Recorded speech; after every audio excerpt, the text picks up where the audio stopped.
We've all heard the phrase, boys will be boys, in reference to young boys getting in trouble. While kids often get into mischief from time to time, they're usually still good kids. However, what happens when the child is actually rotten to the core? When these two kids skipped class one day, they would show the world what it was like to stare into the faces of pure evil. Hello, story lovers. I'm Jamie Buck, and here is... A boy vanished from a shopping mall, then the cops discovered a 10-year-old's sick game. Before we move on, make sure you smash the like button, subscribe to our channel, and activate the notifications bell for new amazing videos. It was a cold Friday afternoon at the Strand shopping center in Liverpool. The shopping center was bustling with shoppers, yet something was amiss. Two 10-year-old boys playing hooky from school seemed to continue to draw attention to themselves. How did they manage to get out of school for the day? The two boys were the perfect definition of good boys gone bad. Throughout the day, they shoplifted from multiple stores, with batteries and some paint being a bulk of their loot. While on the surface it seemed like the two boys getting into trouble, the truth was much more sinister. Meanwhile, on the other side of the shopping center, Denise, a young mother, and her 2-year-old son, James, were spending the day shopping with their brother's fiancée and child. With two children, a lot of shopping was being done. Denise found it difficult to watch James at every moment. Even worse, James was beginning to get restless running from store to store. Unbeknownst to both of them, they were being watched from a distance. As Denise spoke with a butcher in an effort to purchase a cut of beef for her husband's dinner, she had no idea that her son James had caught the attention of the two boys in the mall. They watched as James walked around, trailing his mother. Realizing Denise was distracted, the boys decided to approach the young James. The two boys stealthily approached James while Denise had her back turned. They began to chat with him, gaining his trust enough for them to lead him by the hand out of the store. It took only a moment and he was gone. When Denise turned around, her son was nowhere in sight. The two 10-year-old boys, identified as Robert Thompson and John Venables, took the young James on a 2.5-mile walk from Liverpool to Leeds and then to the Liverpool Canal. Despite a good amount of people noticing the boys, no one thought anything was wrong.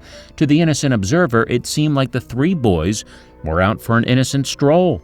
Unfortunately, things were about to take a very dark turn. The boys began to taunt James when they reached the edge of the canal. They threatened to throw him into the water so he would drown. One of the boys then picked the poor innocent James up and slammed him into the ground head first, injuring him in the process. As a lump began to form on James's head, the boys decided to take the abuse one step further. By this time, little James was crying uncontrollably. Some bystanders took notice, but both Robert and John were able to shoo them off with a lie. At first, the boys took James by a police station and actually discussed leaving him there. However, they decided against it and led the injured James to a nearby railway station. What happens next is so horrific, you might not be able to stomach it. After the boys reached the railroad tracks, they forced James to strip naked. Then, they splashed the paint they had stolen into his eyes and forced him to choke on some batteries as well. At this point, James was hysterical, and Robert and John knew they had to shut him up. Their next decision would haunt them for the rest of their lives. Displaying a level of brutality almost unheard of for boys their age, the boys kicked, hit, and stomped on the defenseless James. They hurled rocks and bricks at the little boy and then found a 22-pound railway fish plate. What happens next is chilling.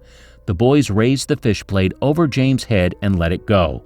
The impact from the fish plate cracked the little boy's skull in over 10 places, killing him instantly. Robert and John then laid down the boy's body on the railroad tracks, hoping a train would come and make the murder look like an accident.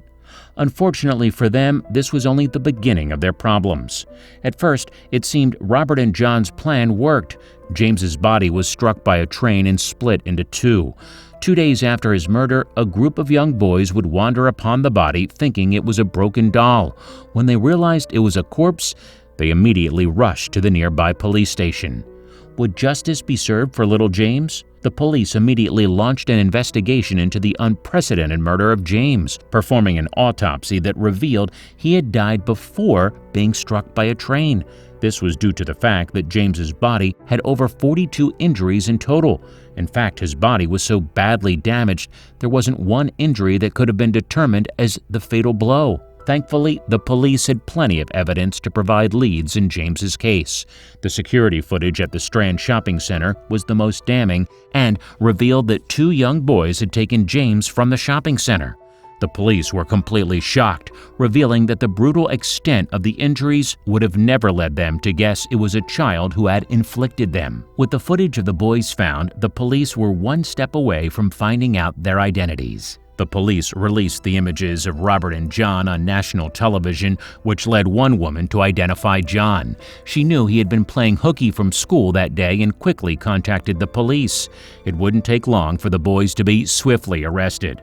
Even though Robert and John were only 10 years old, the horrific nature of the crime led the court to try them as adults. With all the evidence piled against them, the boys were found guilty and sentenced to life in prison, although they would have the possibility for parole at the age of 18. Unfortunately for James's family and his mother Denise, both John and Robert were granted parole 8 years later. Due to the high risk of retaliation against them both, the now young men were given new identities. It seems totally unfair, right? Over the years, John would commit several more crimes involving children that would land him back behind bars. The whereabouts of Robert are unknown due to the witness protection program he was enrolled in. It seems so unfair that little James lost his life so soon, especially at the hands of 2 young bullies who should have been in school. We can all take solace in the fact justice was indeed served, although it will never bring Denise her little boy back.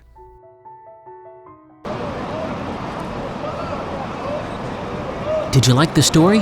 Check out our channel for more.